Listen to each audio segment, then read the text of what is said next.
15 جولائی 2022 کو ترکی کی طرف سے ریلیز کی جانے والی فلم کولتار و دیسی وطن دوسری عام فلموں کی طرح مزاح کے لیے نہیں بنائی گئی، بلکہ اس میں 15 جولائی 2016 کے سانحے میں شہید ہونے والے ترکی باشندوں کو خراج عقیدت پیش کیا گیا ہے۔ ناظرین، اس ویڈیو میں ہم بات کریں گے اس واقعے پر جس کی اس فلم میں تصویر کشی کی گئی ہے۔ ناظرین، ہم جانیں گے کہ یورپین ممالک کی نظروں میں ترکی اتنا کیوں کھٹکتا ہے اور معاہدہ لوزان ختم ہونے کے بعد ترکی کن پابندیوں سے آزاد ہوگا۔ آئیے جانتے ہیں۔ ناظرین، MDR وائس میں خوش آمدید۔ اگر ابھی تک آپ نے چینل کو سبسکرائب نہیں کیا تو سبسکرائب کر لیں اور بیل آئیکن کو پریس کر لیں تاکہ اس طرح کی انفارمیٹیو ویڈیوز آپ تک پہنچتی رہیں۔ ناظرین، جیسا کہ آپ جانتے ہی ہیں کہ ترکی ہمیشہ سے ہی مسلم ممالک کے شمار میں سر فہرست رہا ہے۔ سلطنت عثمانیہ ترکی کے عروج کا وقت تھا۔ اس وقت ترکی ایک وسیع رقبے پر پھیلا ہوا تھا۔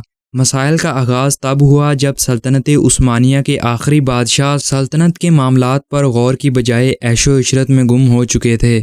اس بات کا فائدہ ان ممالک نے بھرپور طریقے سے اٹھایا جو ہمیشہ سے ترکی کو توڑنے کی کوششوں میں لگے ہوئے تھے۔ انہوں نے ورلڈ وار 1 کے بعد ترکی کے ایک وسیع حصہ پر قبضہ کر کے یہاں قدم جمانا شروع کر دیے۔ اس وقت یہاں ہندوستان میں موجود مسلمان تحریک خلافت کا آغاز کر چکے تھے۔ خلافت عثمانیہ کو بچانے کی کوششیں بالکل اپنے عروج پر تھیں۔ وہیں دوسری جانب مصطفیٰ کمال اتا ترک نے سلطنت عثمانیہ کو ختم کرنے کا اعلان کر دیا۔ اتا ترک نے ہمیشہ سے ہی ایسے کام کیے جو نہ صرف اسلام کے خلاف تھے بلکہ ترکی کو ترقی کی راہوں سے دور لے گئے۔ مصطفیٰ کمال ایک ٹاپ لیول یہودی اسمبلی ممبر بھی رہ چکا تھا۔ اس نے ورلڈ وار 1 کے بعد سلطنت عثمانیہ ختم کرنے کے ساتھ ساتھ ایک ایسا معاہدہ بھی کیا جس کی وجہ سے آج تک ترکی اپنا کھویا ہوا وقار حاصل نہ کر سکا۔ یہ معاہدہ لوزان کے نام سے جانا جاتا ہے۔ یہ معاہدہ 1 یا 2 نہیں بلکہ پورے 100 سال کے لیے کیا گیا تھا۔ اس معاہدے کے مطابق ترکی نہ تو اپنی خلافت قائم کر سکتا تھا اور نہ ہی 100 سال تک اپنے وسائل کو استعمال کر سکتا تھا۔ اس کے وسائل میں سب سے اہم پیٹرول تھا جس کی ڈرلنگ پر پابندی لگا دی گئی تھی۔ آج ہم یہ اندازہ لگا سکتے ہیں کہ اگر ترکی میں پیٹرول کی ڈرلنگ جاری رہتی تو اسے کس حد تک فائدہ ہو سکتا تھا، جس کا اندازہ عالمی منڈی میں تیل کی بڑھتی ہوئی قیمتوں سے لگایا جا سکتا ہے۔ ناظرین، جس طرح عرب ممالک صرف تیل کی ایکسپورٹ کی وجہ سے ترقی یافتہ ممالک میں شمار کیے جاتے ہیں، اس طرح ترکی بھی اس دوڑ میں ان کے برابر کھڑا ہوتا۔ ناظرین، دوسری بڑی پابندی باسفورس بندرگاہ پر لگائی گئی جو پوری دنیا کے لیے بہت اہم تھی۔ اس کا اختیار ترکی سے لے کر یورپین ممالک کو دے دیا گیا۔ اس بندرگاہ کی اہمیت کا اندازہ اس بات سے لگایا جا سکتا ہے کہ یہ ایک واحد بندرگاہ ہے جو یورپین ممالک کو گرم پانیوں سے ملاتی ہے۔ دراصل یورپین ممالک ترکی کو ہر لحاظ سے کمزور کر دینا چاہتے تھے۔ اس وقت ترکی تقسیم ہو کر تقریباً 40 ممالک میں بڑھ چکا تھا۔ اب اہم بات تو یہ ہے کہ یہ 100 سالہ معاہدہ 2023 میں ختم ہونے جا رہا ہے، جس کی وجہ سے یورپین ممالک ہر وقت اسی پریشانی میں مبتلا ہیں کہ کہیں ترکی یہ پابندیاں ختم ہونے کے بعد ترقی کی دوڑ میں ان سے آگے نہ نکل جائے۔ اور ایسا بالکل ممکن بھی ہے کیونکہ پیٹرول کی دوبارہ ڈرلنگ شروع ہونے سے اور باسفورس بندرگاہ کی آمدنی دوبارہ بحال ہونے سے ترکی کو جو مالی ترقی ملے گی وہ اسے یورپین ممالک کے برابر لا کھڑا کرے گی۔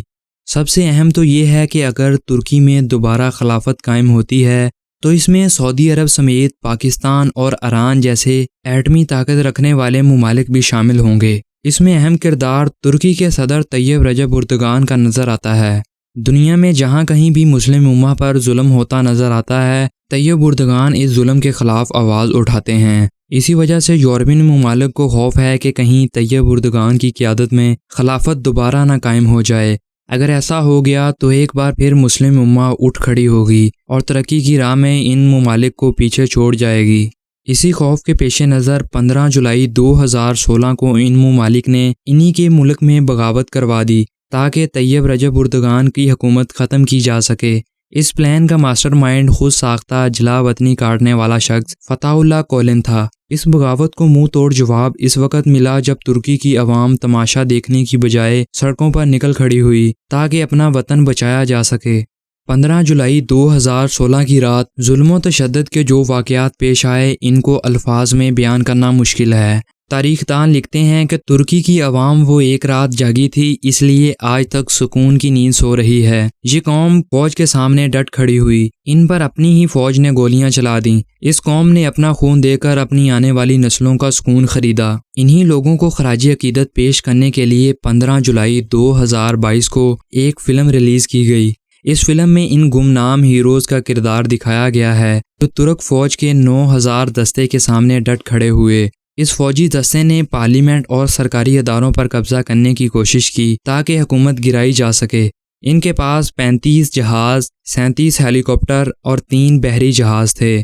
فوج نے اس ہوٹل کا کنٹرول بھی حاصل کرنے کی بھرپور کوشش کی جس میں طیب رجب اردگان ٹھہرے ہوئے تھے۔ قوم اس رات فوج کو یہ آئینہ دکھانے کے لیے نکل کھڑی ہوئی کہ آپ کا کام ہماری حفاظت کرنا ہے، ہم پر حکومت کرنا نہیں۔ مزاحمت میں تقریباً 250 سے زائد لوگ شہید ہوئے۔ اس مووی میں ایک صوفیہ نامی عورت کا کردار نظر آتا ہے جو باقی مردوں کی طرح فوج کے سامنے ڈٹ کھڑی ہوئیں۔ صوفیہ آگے بڑھنا چاہتی تھیں لیکن کمانڈوز اسے بندوق دکھا کر پیچھے دھکیلنا چاہتے تھے لیکن وہ نہ رکیں۔ اسی مزاحمت کے دوران وہ ماری گئیں اور ان کی شہادت رائے گاہ نہ گئی کیونکہ یہ سنگین ظلم دیکھ کر باغی فوج کا ایک سپاہی عمر خالص نکل کر سامنے آیا اور اس نے اپنے کمانڈر کا حکم ماننے سے انکار کر دیا اور اس باغی فوجی دستے پر گولیاں چلانا شروع کر دیں، لیکن وہ اس فوجی دستے کے سامنے زیادہ دیر تک نہ ٹک سکا اور جام شہادت نوش کر گیا۔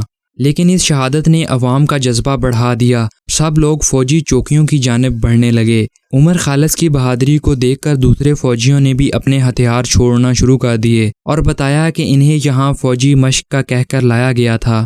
انہیں معلوم ہی نہ تھا کہ ان کے ہاتھوں سے اتنا بڑا ظلم کروایا جائے گا۔ اب جو جھنڈا یہ قوم اپنے ہاتھوں میں لے کر نکلی تھی ہر بلڈنگ پر لہرایا جا چکا تھا۔